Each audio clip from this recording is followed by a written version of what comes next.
right? So I just recorded a cool little a lesson and talking about stuff, current affairs, and since I restarted my computer, my Phantom was off, so I didn't want to mess with it to make it louder. I'm gonna do it again. So let's talk about current affairs and how we're all being played the fool. We're being played the fool, right? So I'm cooking right now and I'm gonna explain this to all you guys. So first, let's talk about the current affairs. It seems like Revelation is playing out, or someone is using the world as a stage to play out their little games. And so we can start in London, right? It's a good place to start, where there was a horse, a white horse, where had blood going on it, and it ran through London, and then the chimes rang. 9 chimes rang 11 times at the wrong time, and 9/11, right? It's pretty strange. So that's actually in Revelation, right? And then the next one you get is when Trump gets shot. That's like the Bible says that the beast got shot in the head, and he had a head wound, and he healed. Which is kind of what happened to Trump, right? And Trump is a special case because Trump, essentially, people like Aleister Crowley and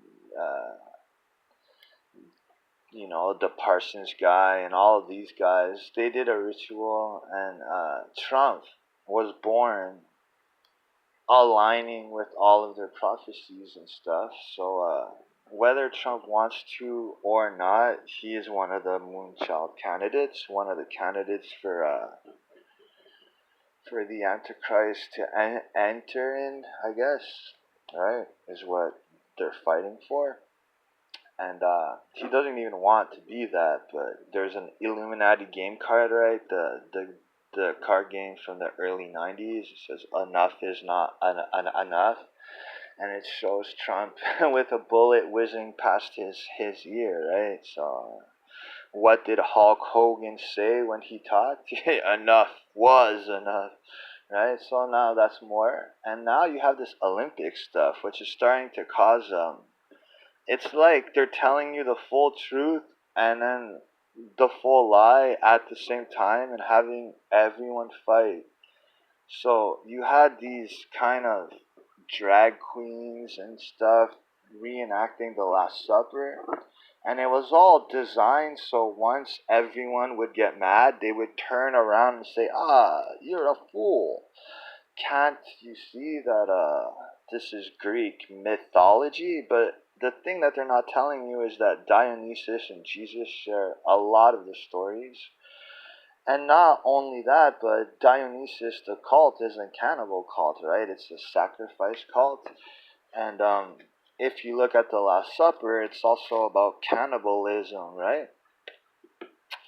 So both are true, right? It's a mocking of the Last Supper, but it's also Dionysus. And Dionysus relates to the Abrahamic religion in lots of ways. I mean, if you look at their Saturn type of worship, it's the same thing that the Islamists do at Mecca, where they all walk around the big giant black rock in concentric circles, right? Which means that they're going in opposite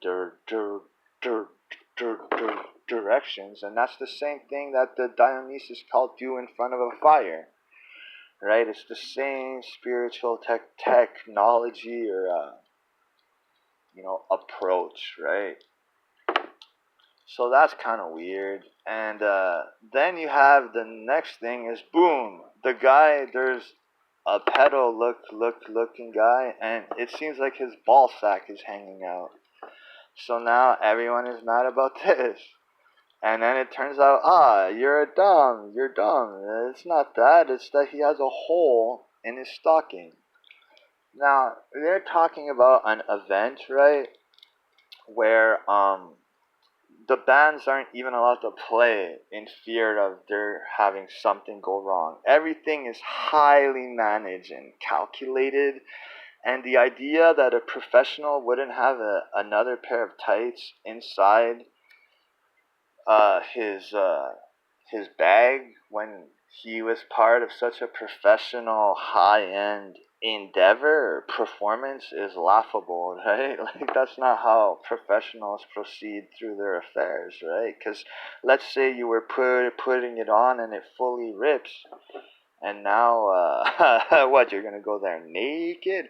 But it seems like a magic trick, right? And by that I mean illusion, that they're just using camera angles to kind of mess with your head and make it look like a ball, just like Michael Gondry made Jim Carrey look really, really tiny when he was under a normal sized table by just the angle of filming, right? So we're gonna look at the stuff that we're cooking to make sure that we're not doing any boo-boos. It was close, but it's all good. So yeah. So now that we've talked about that, that's the next thing that they got everyone fighting about. And now this woman that comes from a country that doesn't believe in trans, and she's intersex, right? She has both X and Y, and that's why in other years she failed the test, because she's technically what trans are said, what trans say they are, she actually is, right? Half-half, right? And it shows she has an Adam's apple and everything, right? So now they're making everyone fight about that. But the whole thing about this show is that so far all it's been about is children and drag queens and Greek pedophile worshipping and all this. And now what's the like next thing that everyone is going to be mad about? They're going to realize that Mary Antoinette is the queen of adrenochrome, and they had kids in tunnels during that set. You know, that's highly suspicious, especially since the Olympics are known to be a huge human trafficking event, you know, where there's a lot of that going on. And the more and more we have the awakening, the more they're going to show you that El, which is the Jewish god of the Old Testament, is literally Saturn. And they even say it, right? All the Israeli tribes had the same practices but different names, right? So what this means is Baal and Moloch, right? And El, Saturn, and all these cats they all demand blood. They're all sacrificial deities that demand sacrifice, right? And the more you look into it, the more you're gonna see like wild stuff, right? And then the next thing that they might talk about is this whole Baphomet thing, that Snoop Dogg was wearing Baphomet, right? So what is Baphomet? Baphomet is actually a repurposed Israelite god. Before they chose El as their one monotheistic god, right? They had a pantheon of gods, and though Saturn was one of the most important ones, El, they had others, right? And one was a fertility goddess, right?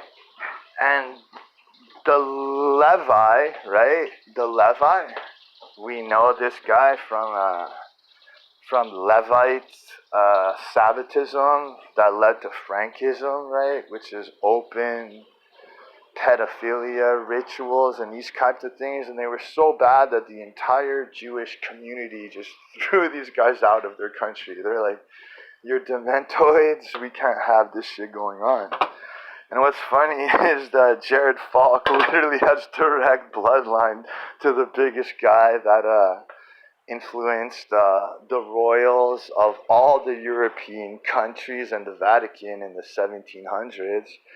I mean, and that kind of created the 100 monkey effect because the East Canadian Native Americans were doing it. Then in the 1800s, you had medical cannibalism, which is like them using mummies, mummies, skull bones, blood, body parts, all this as part of their medicine. Like you would have an operation, they would throw a bunch of bone dust inside you, right? And I mean, this was huge in the United States and in the UK. And if you want to look that up, just write the royals practiced cannibalism 300 years ago or something. Don't worry, because it was only 300 years ago. Even though BC schools document the Queen of the Netherlands, the Queen of Belgium, and the Queen Elizabeth going into the woods with 11 kids and coming back with none, right? So that is in itself strange. So yeah, so we're talking about Baphomet and how this Levi guy, who is connected with all this Dementoid stuff, who is one of the first ones that was like, I am the Messiah or the anti-Messiah, and we have to sin. And that instead of trying to make everyone good, we're going to make everyone bad. Because once we collect all the God shards of the Kabbalistic ideologues, what they talked about, once we collect all those, God is going to come, right? So it's just an easier way, it's a path to a means, or so this Levi guy said. And he repurposed the Baphomet from the Jewish fertility, well, not Jewish, the Israeli fertility goddess, to a perverted trans satanic one, and she stood as the dark version of the original God, right? So I mean, there's all these things at play right now, and it's getting super crazy because everyone's fighting. And no one is using logic that they're both right, and no one is they're fighting, and if they're proved wrong, they just double down or go to the next post that has the same thing and try again, like without any kind of care for truth or virtue. So there's all this weird stuff going down, and at the same time, we have Israel about to fuck with Iran, so we better hope that Kamala wins, which she should win, because I mean, if Trump is dead, or at least his movement dies in 2024, and then the purple dressed harlot, which is another revelation, right? The purple dressed whore with pearls, which Lisa, she is in the office, so we have to think that Kamala wins, right? Trump loses, and that's the way it is. But then Ivanka is going to prepare the world in 2028 when she runs for 2029, when the Agarthian prophecy, what they are waiting for, right? It's for what they believe to be the Aryan aliens to come. And that's right before 2030, which is the World Economic Forum, beast system type stuff, and Trump, he doesn't want to be part of those guys, but he actually is part of the Bitcoin crew and the Esalen crew, which is like New Age Bohemian Grove type of deal, right? And he's just with those guys, and I mean, you have the Brave New World was part of that club. Michael Aquino, all the suspects of military psyop and brainwashing and all this type of stuff and sex slave. I mean, Trump is in that world, and like, people are going to have to wake up about what's actually going on, because it's It's the Jones plantation playing out, right? It's that you have one side pretending to be this, the other side pretending to be that, but they're really friends and running a slave den with adrenochrome and kids being the product. And that's what's really going down, right? And we're cooking steak now, but that's what everyone is gonna have to realize, is that no matter which side you're for, it leads all to the same timeline, to the same convergence, to the same looking glass, right?